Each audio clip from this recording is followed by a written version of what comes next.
Bonjour, bienvenue sur ma chaîne. L'avocate québécoise Andrea Grasse vient de déposer une demande d'autorisation pour intenter une action collective en Cour supérieure contre l'application Temu. Elle dit qu'elle veut ainsi mettre fin à ce qu'elle décrit comme de l'espionnage de la part de Temu au Québec. En gros, elle explique que selon elle, le géant chinois récolterait les données de tout le monde qui télécharge son application, mais aussi de celles de leur liste de contacts. Alors, c'est-à-dire pas mal tout le monde, parce que qui ne connaît pas quelqu'un qui commande des choses sur Temu? J'ai demandé à mes cartes, est-ce que l'application Temu représente un réel danger, comme le croit cette avocate? Ici, avec la tempérance et la femme inversée, ça pourrait représenter l'avocate qui nous met en garde en disant « Attention, si vous aimez cette application, que vous commandez des choses, il y a un risque de manipulation de vos données ainsi que des données des personnes qui sont dans vos contacts. » Ce qui va contre, c'est qu'on n'a pas vraiment de preuves qu'on doive laisser tomber cette application-là pour revenir à nos anciennes habitudes avec la mort inversée.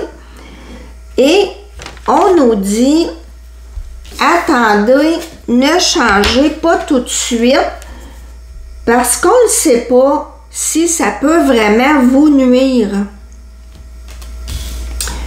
Et aussi, on ne prend pas vraiment au sérieux cette action-là.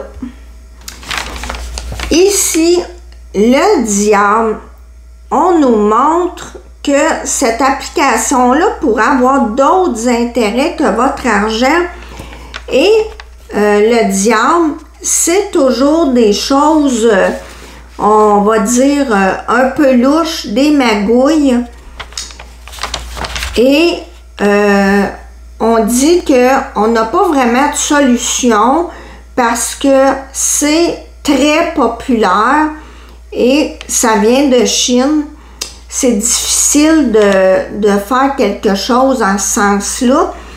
Et aussi, ça me fait penser avec le diable que sans nécessairement parler des données personnelles, le diable en veut à notre argent et souvent les publications, ça me fait penser à la réduflation. Vous savez, là on nous a dit, voyez, on est gentil, on n'a pas augmenté les prix malgré la hausse du coût de la vie. Cependant, par exemple, vous ouvrez votre paquet de gomme, au lieu d'en avoir 10 comme avant, il y en a 8. Ou vous ouvrez votre paquet de biscuits, la taille des biscuits a été réduite. Donc, tout a l'air beau, mais avec Temu, j'ai été témoin des gens qui ont commandé des choses et ça semblait extraordinaire dans la publicité. Et quand c'est arrivé, c'était de piètre qualité. OK? C'est pas la qualité d'Amazon, là, à mon avis. Vraiment pas. Ou, je sais pas, vous pourriez commander un crayon et que l'encre est près de la moitié au lieu que le réservoir d'encre soit plein. Des choses comme ça, là.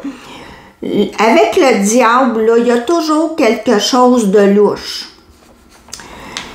Ici, c'est notre première réponse. On nous dit que pour ce qui est du vol de données, l'empereur, qui se trouve à être le dirigeant de cette compagnie-là, n'a pas le choix de suivre une certaine réglementation. Ils sont quand même surveillés et l'application connaît un essor de popularité avec l'élévation et la joie. Et ils ne peuvent pas faire ce qu'ils veulent, là. Ils n'auraient pas intérêt à faire ça, à voler les données des gens. Et ici, on nous dit, comme deuxième réponse, avec la roue de fortune, que ça va continuer, dans le sens, cette compagnie-là va continuer. Donc, pour moi, non, il n'y a pas vraiment de vol de données. Cependant, moi, je dirais, méfiez-vous parce que, effectivement, c'est peut-être pas cher, mais la qualité,